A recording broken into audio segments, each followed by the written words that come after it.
A uniform? Just a costume? You belong in economy.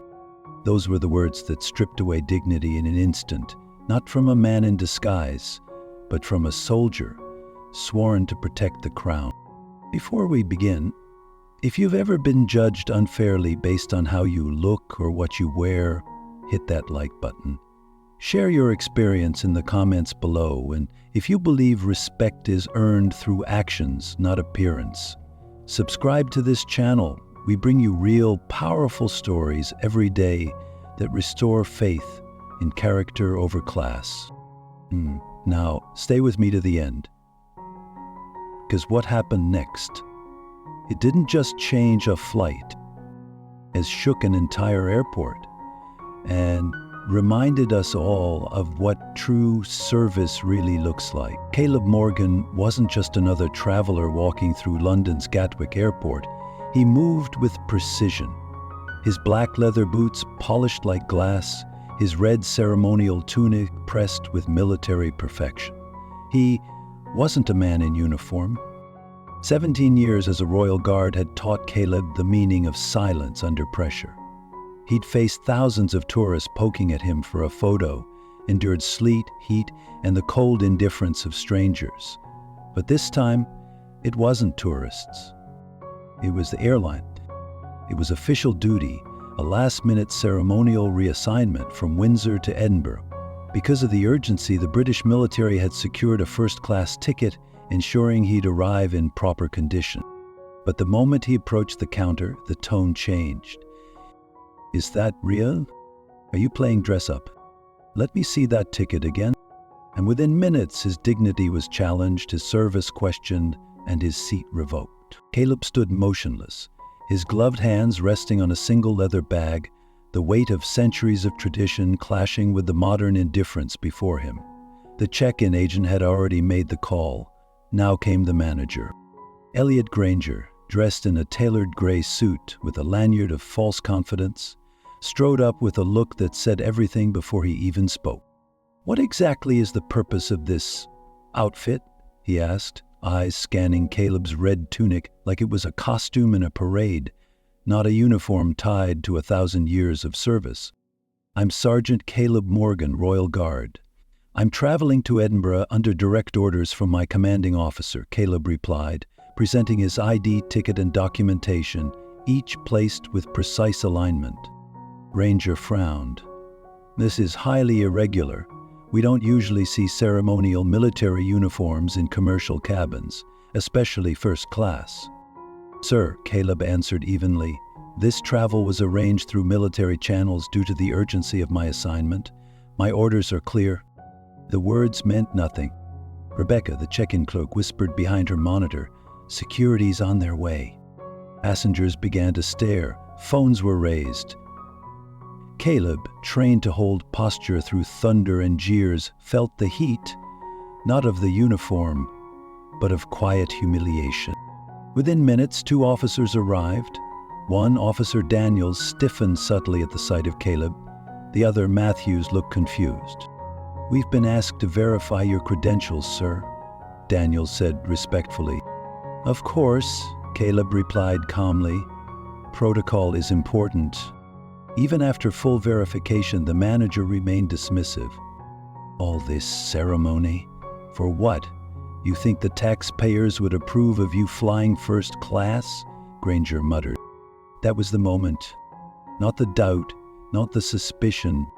It was the insult to every man and woman who had stood in the cold for hours, saluted the crown, or laid their lives on the line. Still, Caleb stood still. He didn't argue. He didn't shout. He simply asked, "Is there a regulation I've violated?" There wasn't. But it didn't matter. They stripped him of his seat, reassigned him to 24C in economy, wedged between a crying child and an old man with a cane. And yet, fate had a plan. Because that old man, he was about to change everything. Seat 24C wasn't designed for ceremony. As Sergeant Caleb Morgan carefully removed his bearskin cap and tucked it under his arm, he squeezed down the narrow aisle, his shoulders brushing both sides. Passengers stared, some in curiosity, others in silent judgment. A few whispered, "He's one of those palace guards." He arrived at row 24. The window seat was occupied by a thin, silver-haired man with a strong jaw and a cane resting between his knees. He glanced up and then froze. "Well, I'll be damned," the man muttered, sitting straighter. "A Queen's Guard. On my flight." Caleb offered a polite nod as he placed his bag in the overhead. "Good morning, sir." Walter Dawson, the man extended a hand. "Royal Marines, retired. Nam, 1969 to 75. You folks stood beside us once during a joint drill in Germany. Still remember the precision." Caleb shook the hand firmly. "Sergeant Caleb Morgan. It's an honor, Mr. Dawson." "Call me Walter," the older man smiled. "You boys in red still don't blink, do you?" As the plane taxied, they spoke. Two men from different generations, bound by service, discipline, and the unspoken understanding of sacrifice. Walter had seen battlefields. Caleb had stood immobile in hailstorms, funerals, and ceremonies watched by millions. Both had carried the weight of representing something greater than themselves. "I saw what happened back there," Walter said quietly, his tone changing. "That little man in a big suit, treating you like a mall security guard. I've been disrespected before, but that was something else." Caleb smiled faintly. "It's not the first time." "Well, it damn well better be the last," Walter muttered. "Back in my day, that uniform got you a handshake, not a downgrade." Their conversation was interrupted suddenly by a panicked voice a few rows behind. "Did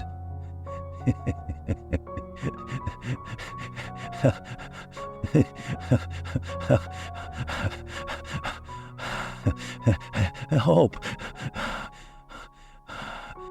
A woman's voice cracked. A man had collapsed in the aisle. His face pale, unmoving. Passengers stood up in alarm. A flight attendant rushed toward the scene. "Is there a doctor on board?" Caleb didn't hesitate. "Excuse me," he said to Walter, who moved aside instinctively. Caleb stepped into the aisle, his uniform slicing through the chaos like a symbol of calm in a sea of panic. Kneeling beside the collapsed man, he quickly checked for a pulse. Nothing. His training kicked in instantly. "No pulse," Caleb announced. "I'm trained in emergency response. Initiating CPR now. Please notify the captain." The ceremonial tunic restricted his arms slightly, but he pushed through, counting compressions aloud with military precision. "Down 2, 3, 4. The cabin fell silent, every passenger frozen in place. A woman knelt beside him, sobbing. "Please help him. He's my husband. Please don't let him die." The flight attendant returned with the AED. Caleb attached the pads, waited for the device to analyze, and delivered the shock. Moments later, after more compressions, a faint beat returned. "I've got a pulse," he said, breath short but steady. "Weak but present. Keep the AED attached." Applause broke out, subdued but sincere. Caleb remained kneeling beside the man, now identified as Richard Bennett, monitoring his breathing and vitals. His ceremonial uniform was now wrinkled, damp with sweat, but his composure was rock solid. Walter looked on with tears in his eyes. "You saved his life," he said softly.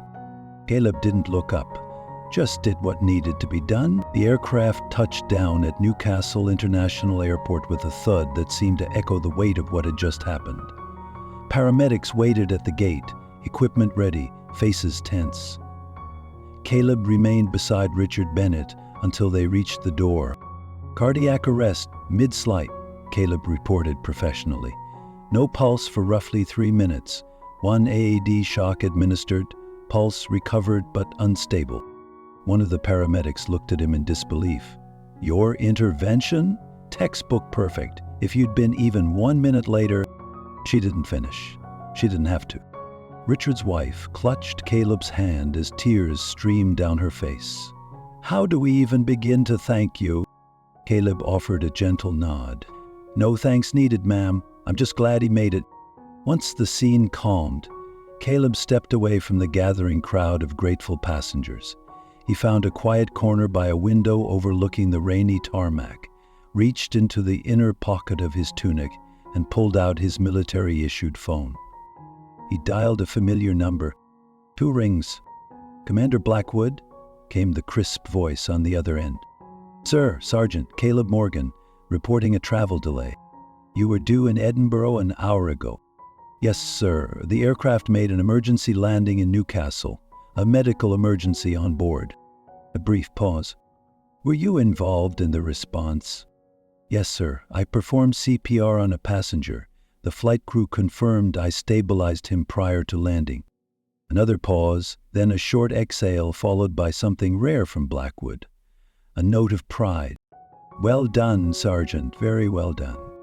Then his tone changed. "Where were you in economy? You were cleared for first class." Caleb hesitated. He didn't want to escalate, but his training told him to report truthfully. "My reservation was challenged at Gatwick, sir. The airline manager claimed my uniform was inappropriate for premium seating. Despite valid documentation, I was reassigned." A long silence followed. Blackwood's voice, now low and steady, carried a weight that made even seasoned officers straighten. "Disrespected in uniform, reassigned, denied dignity, I see. Yes, sir, I didn't think it appropriate to argue. I acted in the interest of peace." "This may be," Blackwood replied, "but this goes far beyond personal pride. This is about what you represent." "Understood, sir. I'll handle it. Immediately, resume your mission. You'll be debriefed upon return." Back in London, Martin Coleman, the very manager who had mocked Caleb hours earlier, was sipping coffee and reviewing passenger manifests when his phone rang. The caller ID read Executive Operations URG. "Coleman speaking." "Martin, this is William Chambers, Director of Operations. I need you in my office. Now. Everything okay?" "No. Terminal 5 operations are being temporarily suspended." "Suspended? Why?" "Just get here, you'll understand soon enough." Coleman rushed to the executive office, only to walk into a room filled with military brass, Civil Aviation Authority agents, and a large screen playing the security footage of his interaction with Caleb. In the center stood Commander James Blackwood. Without raising his voice, Blackwood made it clear. "That man you humiliated? The one in uniform? He just saved a life on your flight. You treated a decorated soldier like an inconvenience. And this," she pointed at the screen, "is going to cost you." It already had. The temporary grounding of Terminal 5 was underway. An audit had been initiated. Coleman would be relieved of duty by nightfall. 2 days later, the skies over Edinburgh were clear. The ceremonial exchange Caleb had traveled for went off without a hitch. He stood tall in his red tunic outside Holyrood Palace, the wind brushing against the gold trim on his collar, the weight of recent events still sitting heavy on his shoulders. He thought of Richard Bennett, of the panic in his wife's voice, of the way Walter Dawson had stood by him like a brother in arms. The duty was done, but something lingered, unfinished. An aide approached. "Sergeant Morgan, you have visitors waiting in the reception hall." Caleb entered the stone-floored room expecting a formal update. What he saw made him freeze in his polished boots. Commander Blackwood, William Chambers, Director of Operations at British Airways. And behind them, 2 representatives from the Civil Aviation Authority. "At ease, Sergeant," Blackwood said firmly but kindly. Chambers stepped forward, his face lined with the look of a man carrying the weight of a hard lesson.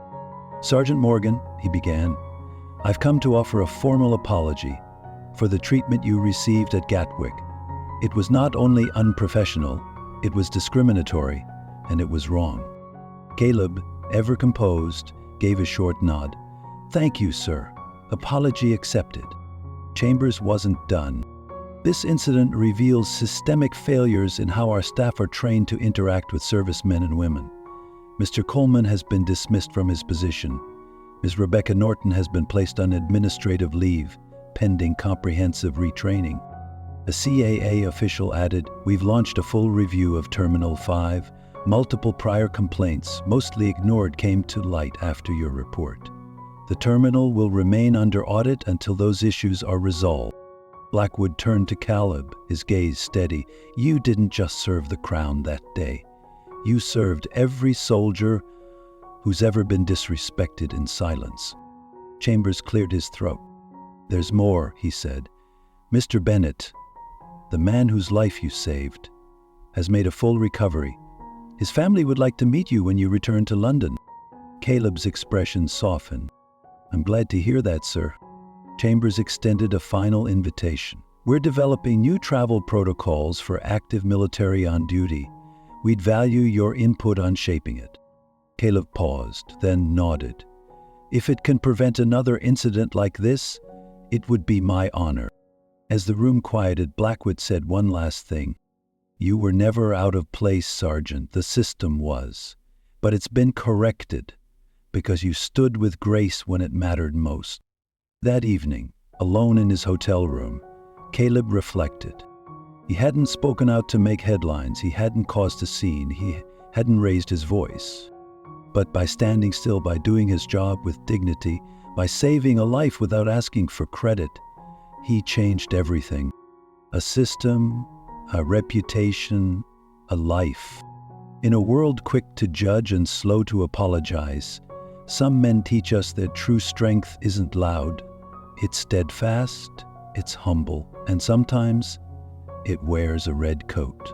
The next morning, Sergeant Caleb Morgan sat alone on a wooden bench just outside the Royal Barracks in Edinburgh. The early light cut through the grey Scottish fog, brushing against the tips of his boots. He was no longer surrounded by flashing cameras or whispering passengers. No managers questioning his worth, no applause, just the stillness. And that's when the weight of it all finally settled in. He had saved a man's life. He had kept his composure in the face of blatant disrespect. He had endured humiliation for the sake of uniform and duty, but through it all he had grown, not in rank, in character. For years, Caleb had believed that honor meant silence, that a true soldier stood still, not just physically, but emotionally, that dignity was about bearing pain without reaction. But now he saw things differently. Dignity isn't silence, it's restraint with purpose. Service isn't suffering, it's sacrifice without losing self-worth. And leadership? It's knowing when to take a stand without making a scene. The moment he heard Blackwood's voice on the phone, the fury masked in discipline, the justice wrapped in protocol, Caleb realized something. His silence hadn't been weakness. It had been a calculated act of honor that shook an entire system. Walter Dawson had told him, "Back in my day, they respected the uniform." But Caleb didn't want to live in nostalgia.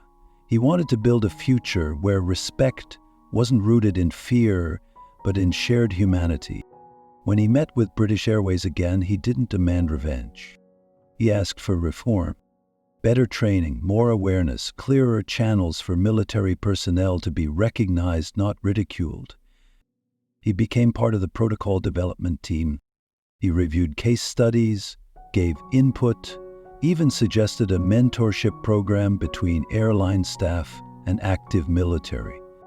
"I want the next soldier in uniform to be welcomed, not questioned," he told the panel. It wasn't just about flights anymore. It was about dignity in public service. It was about changing minds without raising voices. People began reaching out. Veterans, active duty service members, even civilians. They wrote letters, emails, left comments under the news segments covering the story. One message stood out. It went, "My son is 19 and just joined the Navy. I hope he grows into the kind of man you proved to be on that flight." Caleb read that message 3 times, and once more, and for the first time in a long while, the soldier who'd stood still for nearly 2 decades allowed himself to cry. not from pain, but from knowing, finally, that silence doesn't mean invisibility, that integrity can still echo, and that sometimes growth isn't loud. It's quiet, but steady, and it changes the world, one small decision at a time. What would you have done? Think about it. You've served your country for nearly 2 decades. You've stood in the cold rain and blistering heat, at royal ceremonies and silent funerals. You've worn your uniform with pride, not for the applause, but for the responsibility. And then one day, a man in a tie tells you, the uniform means nothing here. You're just another passenger. Sit in the back. Would you have spoken out? Would you have demanded your rights? Or would you have done what Caleb Morgan did? He stood still, not because he couldn't speak, but because he chose something higher than ego, discipline, patience, and grace.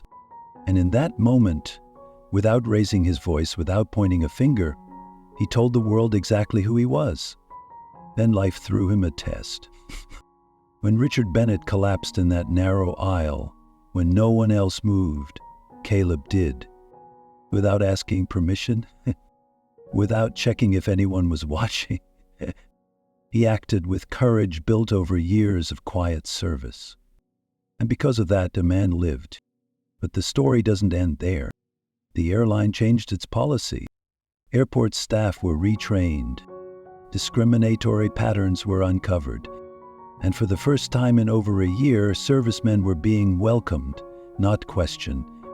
All because one man chose not to retaliate with rage, but to respond with honor. Let's be honest, most of us won't face what Caleb did, but we will be tested. At the doctor's office, at the grocery store, in a family conversation where someone says something that cuts deep. And in those moments, we face a choice. React or respond.